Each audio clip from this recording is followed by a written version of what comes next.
Welcome to this extraordinary story. What you're about to hear is not just history. It's a warning, a mystery, a transformation, a nightmare, and a lesson. It's the story of a boy who was born with everything: wealth, respect, comfort. But something changed. He didn't become a businessman. He didn't become a leader.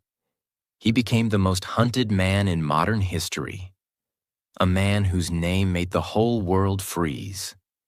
A man who disappeared from the face of the earth for nearly 10 years. A man the world wanted dead. But the real story? It's much deeper. It's not just about what he did. It's about how he became who he became. How power and belief, pain and purpose, wealth and war can destroy not just one man, but shake the entire world. This story will take you from Saudi palaces to Afghan caves, from luxury to hiding, from a young boy in a school uniform to a ghost in a secret compound. And most importantly, while you listen, you will also be learning English. You will improve your vocabulary. You will understand sentence structure. You will practice listening. So this video is not just about history. It's about your future. You will finish this story knowing who Osama bin Laden really was. And you will finish it smarter, stronger, and better in English. So sit back, take a deep breath, because this is going to be unforgettable. Part 1. The rich boy who would one day shock the world. Let's go back, not to 2001, not to 2011.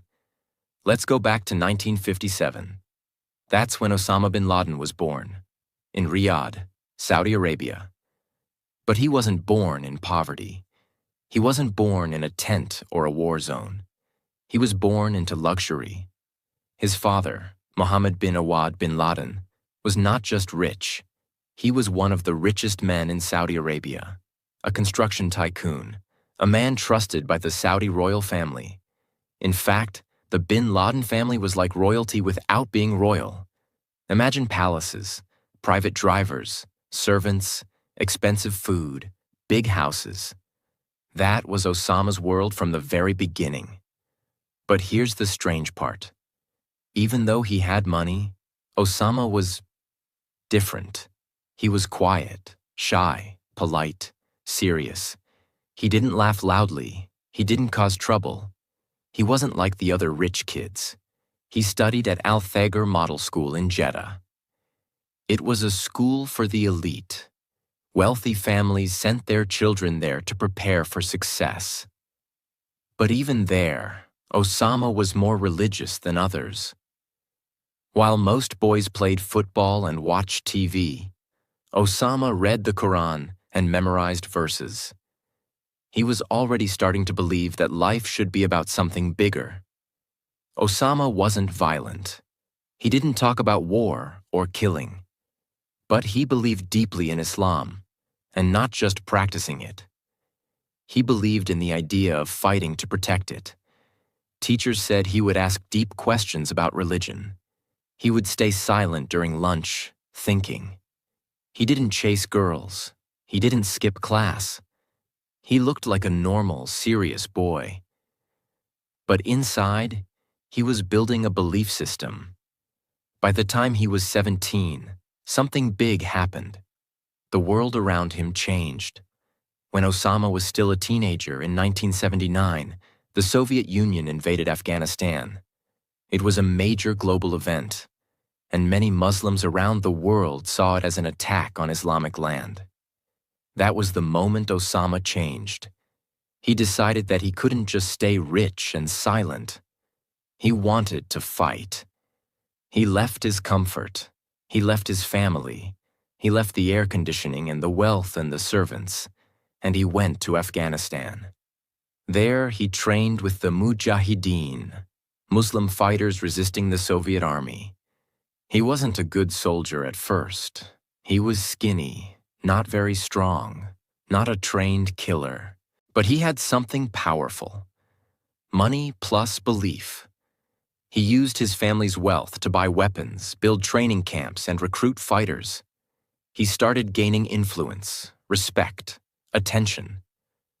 And slowly, his identity changed. He wasn't just Osama the Saudi anymore.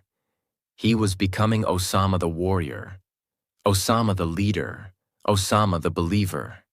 This is where everything began. Because in Afghanistan, Osama learned the art of guerrilla warfare, made connections with other extremist leaders, started to believe he was chosen for a bigger mission. He also saw something dangerous: victory. The Mujahideen, with help from America, Pakistan, and others, eventually pushed out the Soviets. This made Osama believe, if we can defeat a superpower like the Soviet Union, we can defeat anyone. That belief would later shake the entire world. Part 2. The birth of Al-Qaeda, the base of global terror. By 1989, the Soviet Union was finally gone from Afghanistan. The Mujahideen had won. They had defended their land, and many fighters went back home, back to their countries, families, and peace. But Osama did not. Why? Because for Osama bin Laden, this wasn't just about one war. This wasn't just about the Soviets. This was about something bigger. He believed, if we defeated one superpower, we can defeat the next one too. And in Osama's eyes, the next enemy was not the Soviet Union. It was the United States of America. Why America? Let's understand this deeply, because this is where his mind truly changed. In the early 1990s, America had military bases in Saudi Arabia, Osama's home country. They were there to help protect against Saddam Hussein after the Gulf War. But Osama was furious. He believed no non-Muslim army should ever step on Islam's holy land, Saudi Arabia. America was controlling the Middle East for oil and power. Muslim countries were becoming weak and corrupt by following the West. And from that belief came his next dangerous thought. If Muslim governments won't protect Islam, then we must fight ourselves. In 1988 or 1989, Osama officially created a new organization, small at first, called Al-Qaeda. What did this name mean? In Arabic, it means the base or the foundation.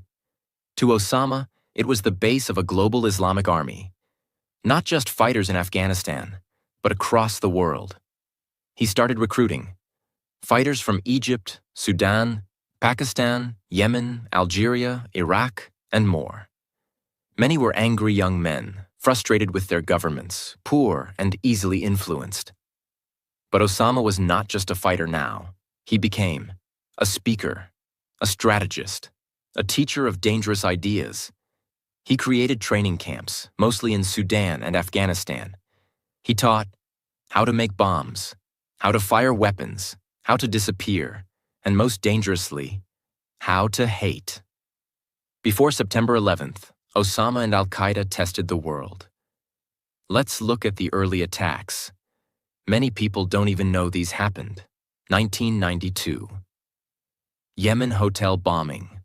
Osama's men bombed a hotel in Aden, Yemen.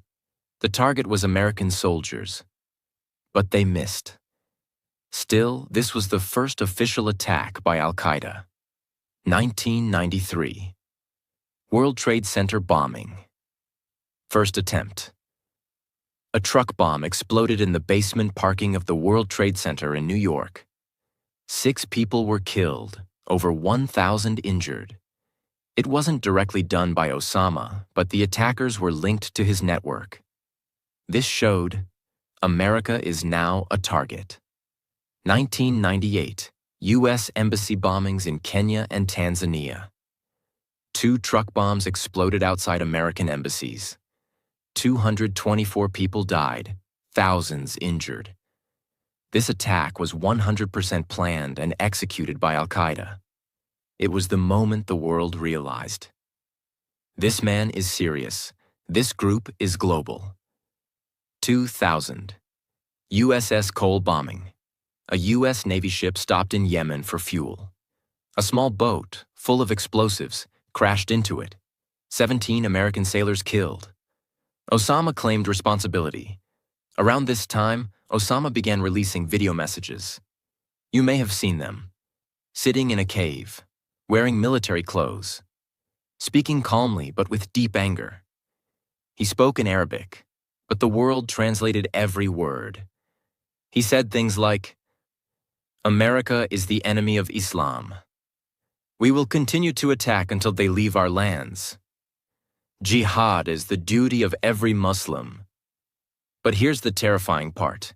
He didn't sound like a crazy man screaming. He spoke slowly, like a teacher.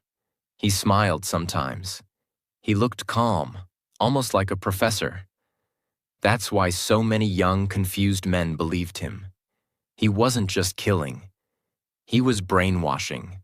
By the late 1990s, America knew Osama was dangerous. They tried to freeze his bank accounts, pressure Sudan and Afghanistan to stop protecting him, even tried to bomb his camps using missiles in 1998. But it didn't work. He kept moving.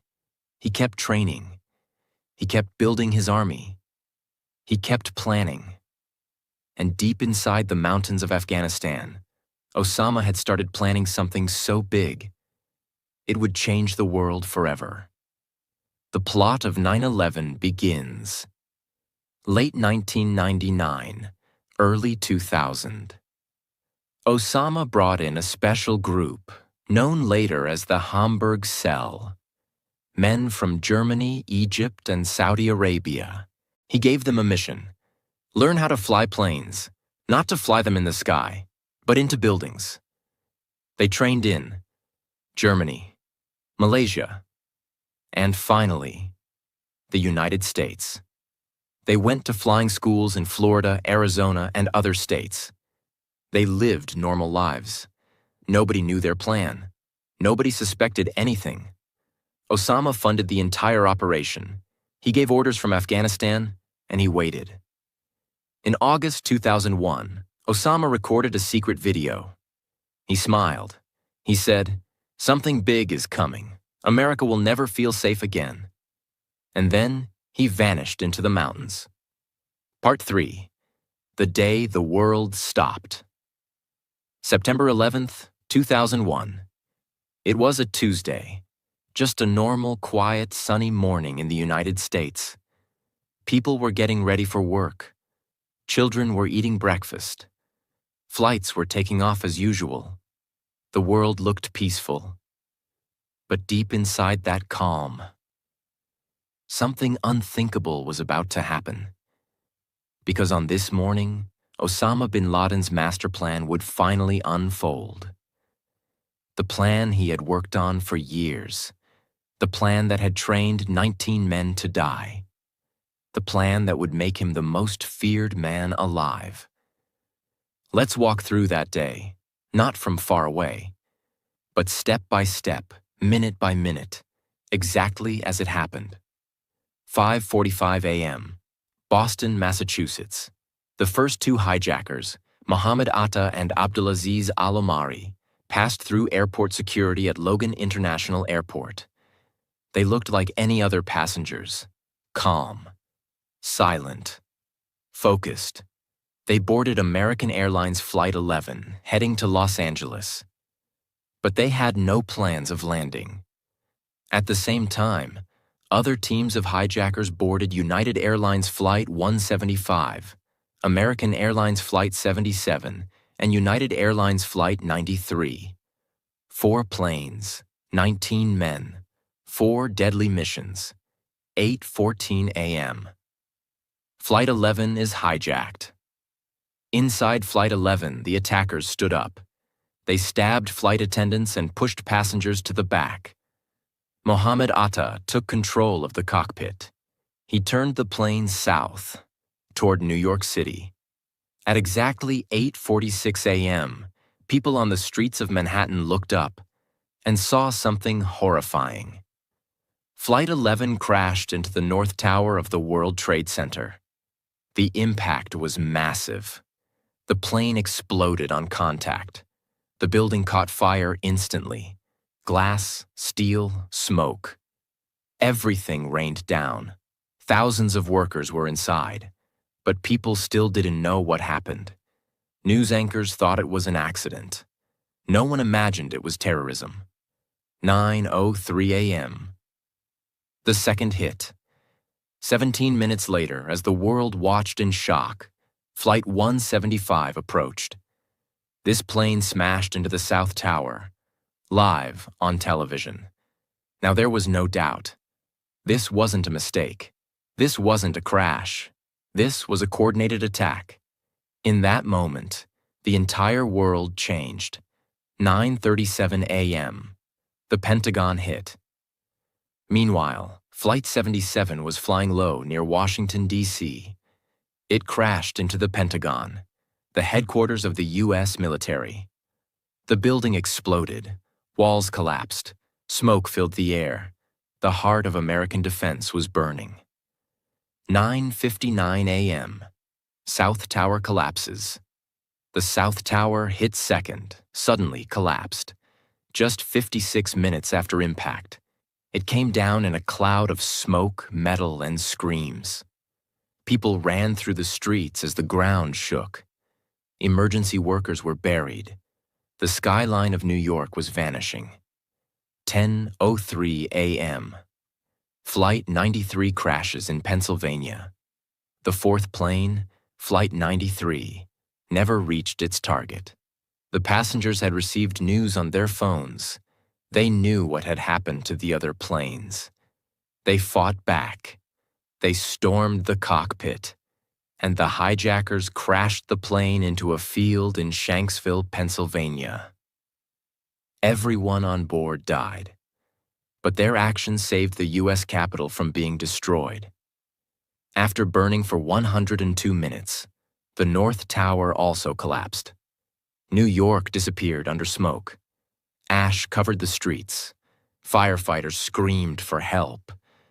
People were covered in dust like ghosts. The most iconic buildings in America were gone. In total, 2,977 innocent people were killed. People from 90 different countries died. It was the deadliest terrorist attack in human history.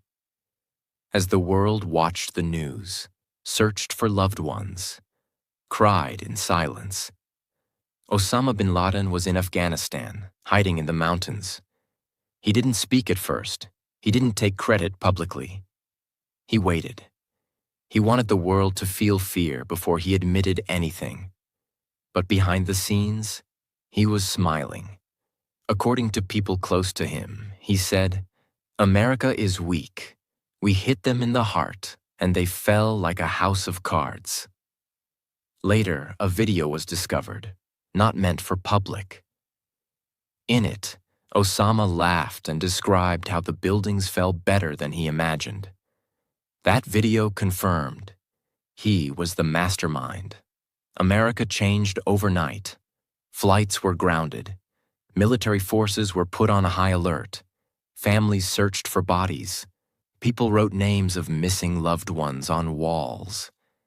And on that very same night, U.S. President George W. Bush stood in front of the nation and said, "We will make no distinction between the terrorists who committed these acts and those who harbor them."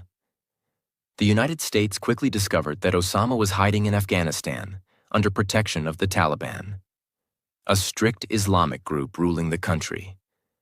America gave an ultimatum: give us Osama bin Laden, or face war.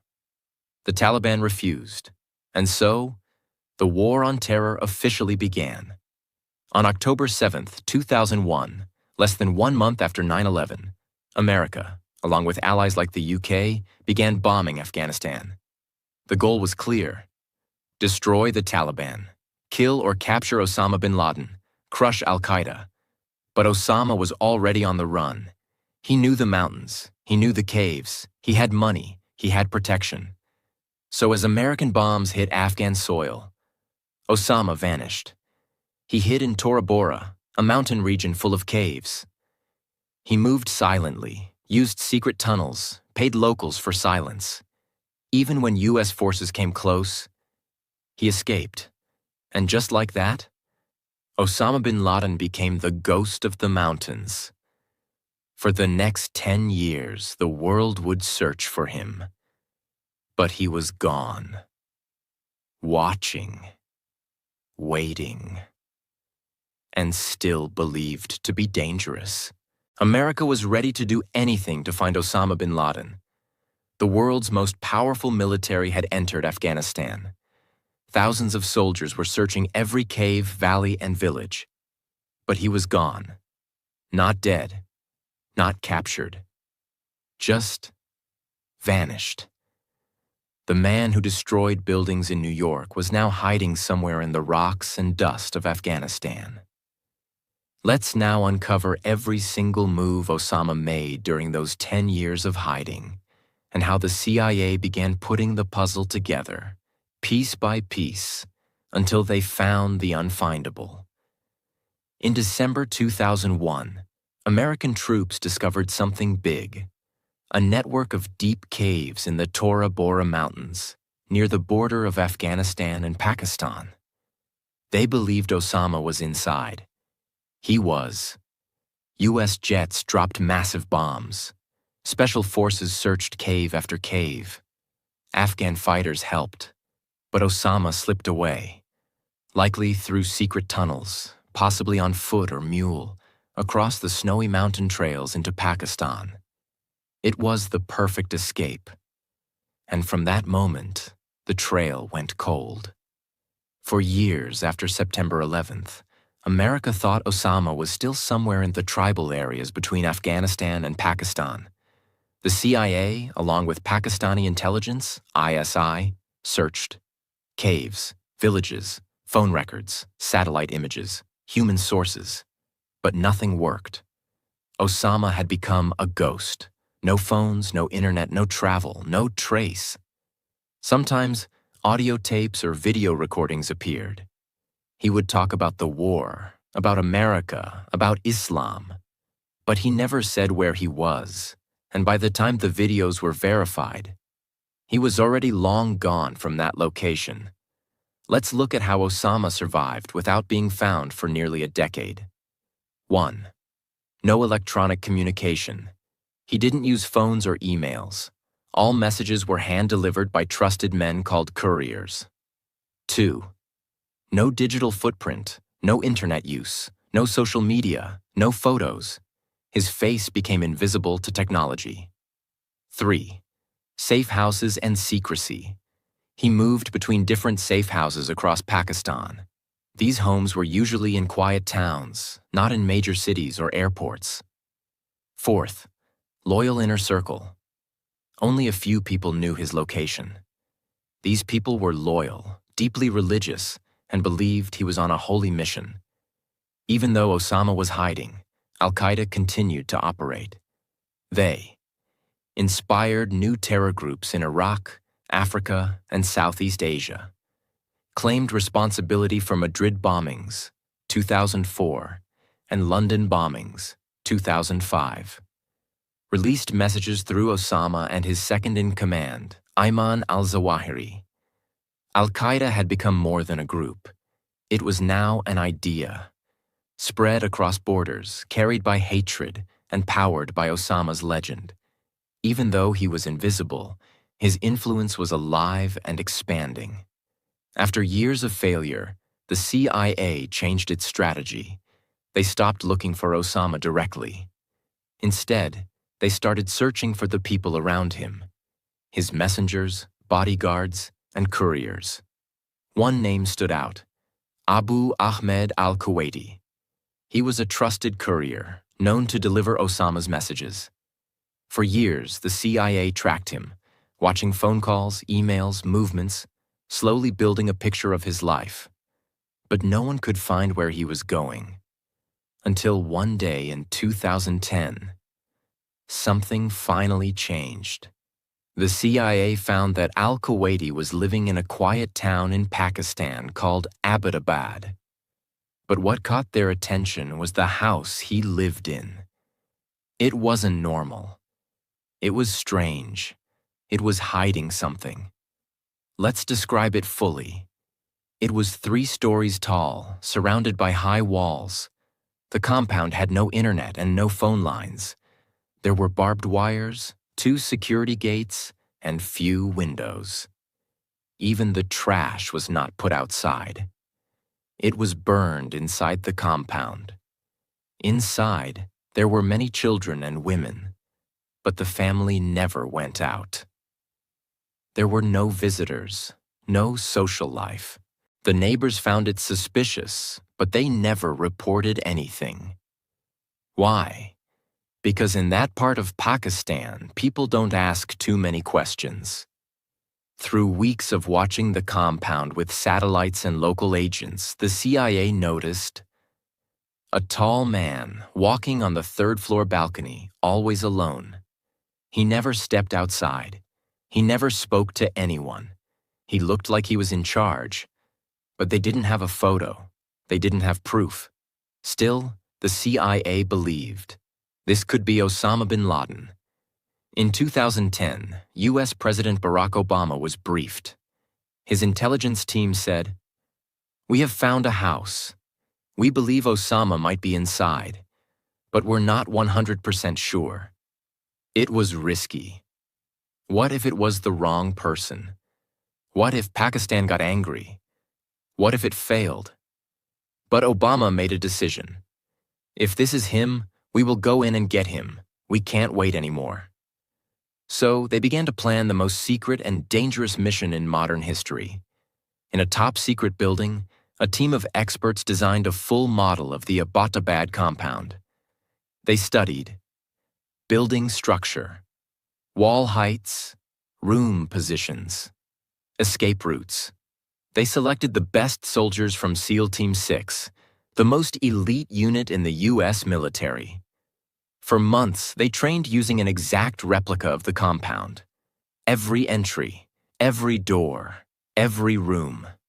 This wasn't a war. This was a surgical operation. Everything had to be silent, fast, and final. The operation was given a name: Operation Neptune Spear. On April 28, 2011, Obama was told, "Sir, we are ready." He gave the order, "Go." But no one outside the White House knew. Not Pakistan, not the media, not the military. The operation had to remain secret, because this wasn't just about killing Osama. This was about sending a message to the world. You can run, you can hide, but we will never stop looking. Part 4. The night they found him. The raid on Abbottabad. The day was May 1st, 2011. But it was nighttime in Pakistan. A peaceful, quiet evening in the small city of Abbottabad. Children had finished dinner. Lights were out in most homes. The neighborhood was asleep. But far above that calm silence, in the skies no one could see, something was coming. 2 black helicopters, stealth-modified Black Hawks, cut across the night sky. They carried 23 Navy SEALs, a translator, a combat dog, and years of pain, training, and planning. These men were members of SEAL Team 6, the elite American unit trusted with the most dangerous missions in the world. Their destination? The mysterious high-walled compound on Kakul Road, Abbottabad. The place the CIA believed was hiding Osama bin Laden. 12:30 a.m. The helicopters arrive. The mission began in total silence. The helicopters flew low, using the mountains for cover, entering Pakistani airspace without permission, without announcement. Inside the helicopters, the SEALs checked their weapons. Night vision goggles on. No one spoke. They had no backup. If something went wrong, no one was coming to help. As they reached the compound, something unexpected happened. One of the helicopters tried to hover above the compound to drop soldiers on the roof. But because of the hot air and narrow walls, the helicopter lost lift. It began to spin and crash, but the pilot stayed calm. He crash-landed it inside the compound's wall without anyone getting hurt. Instantly, the mission changed. They couldn't enter from the roof as planned. Now they had to blow their way in. They used explosives to breach doors, walls, and gates. The loud blasts woke the entire neighborhood, but the team kept moving. The compound had 3 floors. The SEALs moved fast, clearing each level, shouting commands in Arabic to confuse and control anyone inside. They found women screaming, children crying, men hiding in panic. But the soldiers didn't stop. They weren't here to hurt innocent people. They had one name in mind, one face they had studied for years. And they knew. He was on the top floor. On the 3rd floor, 2 SEALs reached a closed bedroom door. They could hear movement inside, a man's voice, a woman's scream. They pushed open the door. Inside was a tall man with a long beard, wearing traditional clothes. He was not holding a weapon. But he didn't surrender either. The SEALs recognized him immediately. It was Osama bin Laden. He stood behind one of his wives. She moved to block him. The soldiers fired. She was wounded. Then they fired again, 2 shots, into Osama bin Laden's chest and head. It was over in seconds. No final speech, no last fight, no grand escape. The man who had disappeared for 10 years, who had watched his videos spread across the world, who had believed he was untouchable, was now lying in a pool of blood, in a silent room, on a simple bed. The SEALs didn't stop. They collected Osama's body, took hard drives, USBs, papers, everything they could find, took photographs of the dead body for proof. They also confirmed he had 3 wives and several children in the house. His son, Khalid bin Laden, was also killed during the operation. The compound was not a fortress, but a prison. He had not left the house for years. Locals heard explosions, gunshots, and saw helicopters. But most didn't know what was happening. By the time the Pakistani military reacted, it was already too late. The operation was finished in 38 minutes. The SEALs destroyed the damaged helicopter by setting it on fire to prevent anyone from studying its secret technology. Then they boarded the 2nd helicopter with Osama's body and flew out of Pakistan. While the raid was happening thousands of miles away in Washington, D.C., President Barack Obama and his top team were sitting in a small room, watching the operation live through a camera on a soldier's helmet. It was tense, silent. Every second felt like an hour. When the SEALs finally confirmed, Geronimo Equiacho, enemy killed in action. The room remained still. Then, silent relief. The 10-year manhunt was over. Osama's body was flown to Afghanistan, where U.S. officials took DNA samples, photos, fingerprint matches. Everything confirmed the identity. Then, in a final decision designed to avoid any grave becoming a shrine, the U.S. buried Osama bin Laden at sea within 24 hours, as per Islamic tradition. The sea was chosen to ensure no one could visit his grave. And just like that, the man who had spent years hiding now had no place left on Earth. May 2nd, 2011. The world wakes up to the news. In the morning, President Obama stood before cameras and announced to the world, "Tonight, I can report to the American people and to the world that the United States has conducted an operation that killed Osama bin Laden." People cried. Crowds gathered in New York and Washington. They sang, they cheered, They held signs that said, "Justice has been done." Around the world, reactions were complex. Some felt relief, some felt closure. Some questioned the legality of the raid. Some feared revenge attacks. But one thing was clear. Osama bin Laden was no longer a threat. Part 5. The Ghost and the Legacy. After Osama bin Laden was dead. But death is not always the end of a man. Sometimes death is just the beginning of the questions. Who was he? Really? What did he leave behind? What did the world learn?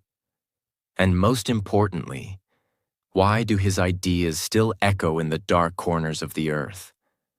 Let's walk through everything that followed his death. The secrets that were uncovered, the truths that were buried, and the shadows that remained. After the SEALs left the Abbottabad compound, they didn't just take a body.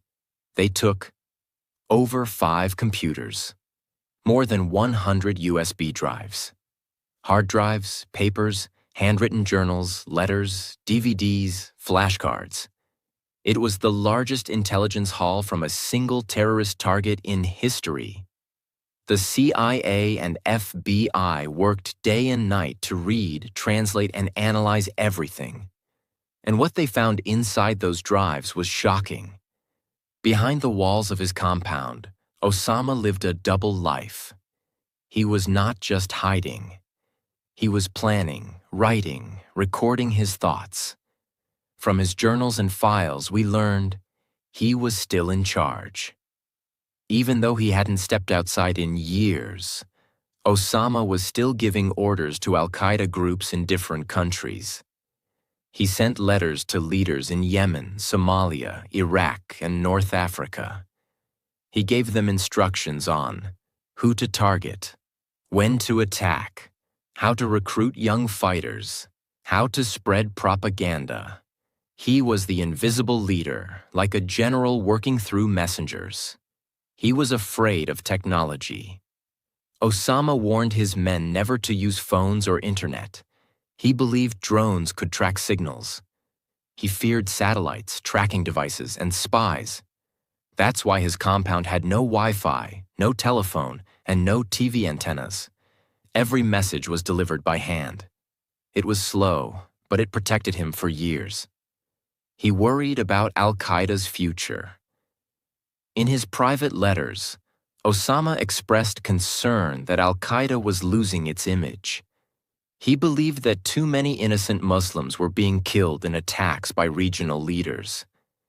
He feared that people were turning away from the movement.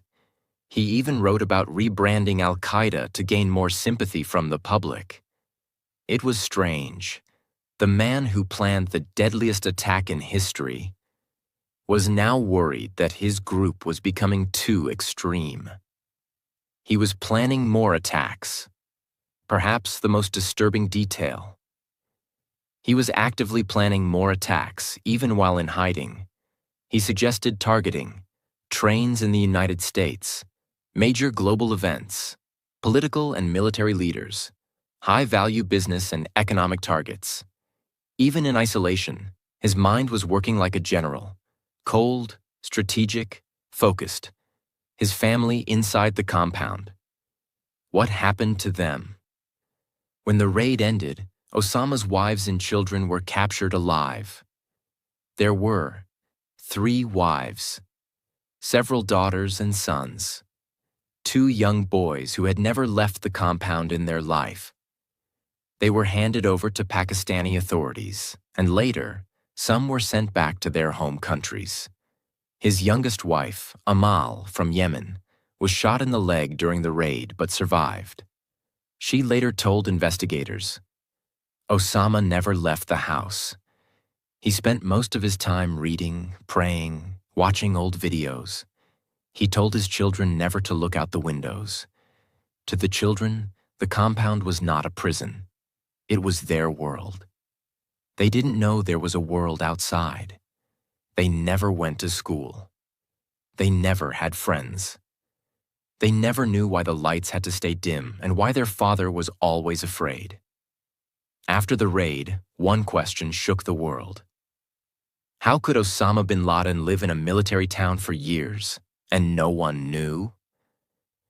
The compound was only a few hundred meters from a Pakistani military academy, in a neighborhood full of soldiers, police, and retired generals, not hidden in the mountains, but right in a city. The Pakistani government claimed they had no idea he was there, but many questioned that. Was someone protecting him? Was there silent support? Or was it simply failure? No one fully knows. But the raid damaged the relationship between America and Pakistan deeply. One might think the death of Osama bin Laden ended terrorism. It didn't. In fact, new threats rose. ISIS grew in Iraq and Syria. Boko Haram expanded in Africa. Lone wolf attackers appeared in Europe, and the U.S. Al-Qaeda became weaker. But the ideology Osama left behind had already spread. He had turned terrorism into a global brand. And even without him, others picked up the message. That's the danger of a belief. It doesn't die with the man. Osama bin Laden was not just a man with guns. He was a psychological weapon. He used religion, emotion, history, revenge, injustice, fear to control people's minds. That's what made him so dangerous. He knew how to make young, angry, lost men feel important. He gave them a mission. He gave them a reason to feel like heroes, even when they were doing something evil. He turned suicide into sacrifice. He turned confusion into purpose. And he did it without shouting. He did it calmly, with a soft voice, sitting on the floor, speaking in the name of something greater. That's why he attracted thousands. Not because he was charismatic, but because he knew how to fill the emptiness inside people. And that is what the world still fights today. Final reflection. What we must learn from his story. This story was never just about war. It was never just about politics or Islam or America. It was about something deeper. How belief can become blindness. How pain can turn into hatred. How power, once given to the wrong mind, can break nations. Osama bin Laden believed he was doing the right thing. He believed he was a warrior, a savior, a voice for the weak. But in the end, all he left behind was cities destroyed, families broken, children without parents, countries torn apart, and a world that lost its sense of safety. His life is not something to admire. It's something to understand. Because until we understand how he became who he became, we won't understand how others still fall into the same darkness. Osama bin Laden was born in luxury. He could have lived a life of peace, privilege, and contribution. But he chose something else. He chose anger. He chose ideology. He chose violence. He chose death for others, and finally, for himself. And in the end, he didn't die as a hero. He died in a dark room, hiding behind his wife, without a country, without a future, without a name left that brings honor. That is the true ending of his story. This video is created purely for educational and informational purposes. It is based on verified historical events, public records, and global news reports. We do not support, glorify, or promote any form of violence, terrorism, or hatred in any way. Our mission is to educate, inspire thoughtful discussion, and support English learners around the world through real-life stories.